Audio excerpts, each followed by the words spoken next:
Lihat kewajiban sholat ini. Orang dalam kondisi sakit tetap wajib sholat. Bagaimana dia tidak bisa berwudu? Tayamum. Dia nggak bisa tayamum, ditayamumi. Bagaimana kondisi tubuhnya penuh dengan najis? Bersihkan. Karena ada orang-orang ketika sakit masuk rumah sakit, sepekan, 2 pekan, sebulan, tidak sholat. Keluarganya tidak mempedulikan sholatnya dia. Keluar. Sebagian mengatakan, nanti kalau saya sembuh, saya akan sholat. Siapa yang menjamin engkau keluar dari rumah sakit sembuh? Meninggalkan sholat itu dosa yang lebih besar daripada zina.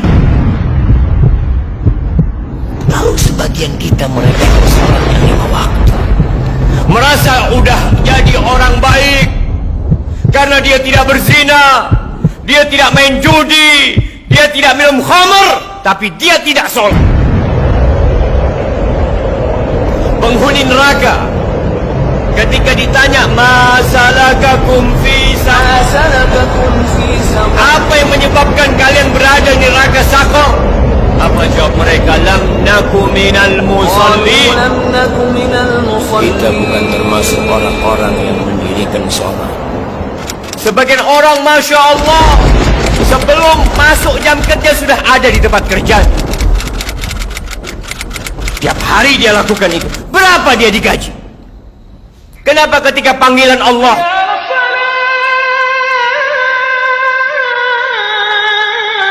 tidak peduli untuk datang ke rumah Allah? Rumahnya berdampingan dengan rumah Allah Jalla Jalaluh.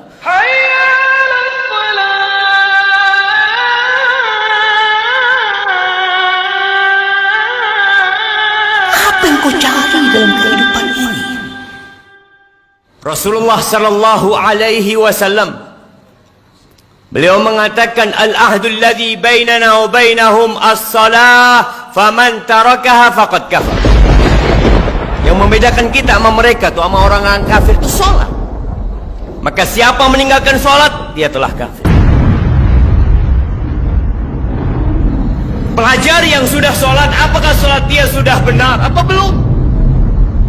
Jangan sampai kita capek, lelah sholat, akhirnya tidak diterima. Karena ada orang yang sholat tapi dia riya. Waktunya tidak peduli dengan rukun dan syaratnya. Di surat Al-Ma'un Allah katakan, celaka orang-orang yang sholat, apalagi tidak sholat. Kata Rasul sallallahu alaihi wasallam, inna rajula la yusalli salata 60 sana. Ada orang yang sholat selama 60 tahun dia sholat, walam tuqbal lahu sholat, satu pun sholatnya nggak ada yang diterima. Yutimmu ruku'ahu wa la yutimmu sujudahu, yutimmu sujudahu wa la yutimmu ruku'ahu. Sholatnya asal, sujudnya sempurna, rukuknya nggak sempurna, rukuknya sempurna, sujudnya nggak sempurna. Bismillahirrahmanirrahim. Ya ayyuhalladzina amanu ruk'u wasjudu wa'budu rabbakum waf'alul khaira la'allakum tuflihun.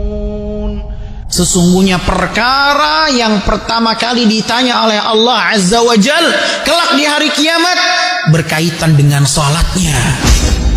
Awwalu ma yuhasabu alaihi al-'abdu yaumal qiyamati salatuh.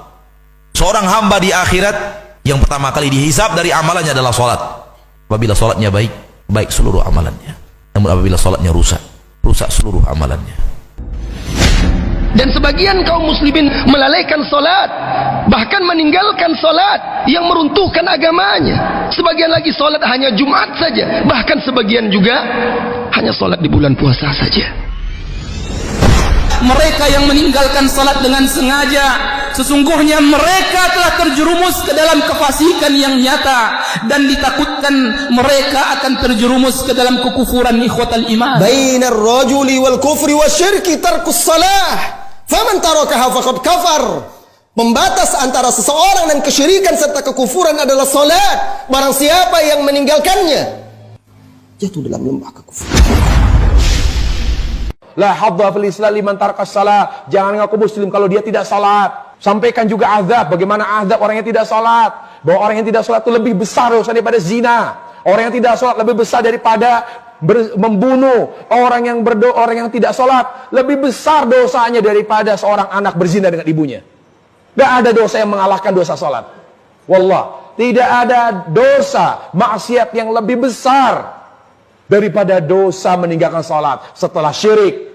Bagaimana seseorang mengaku muslim sementara bangunan Islamnya runtuh karena tiang penyanggahnya telah runtuh, yaitu salat.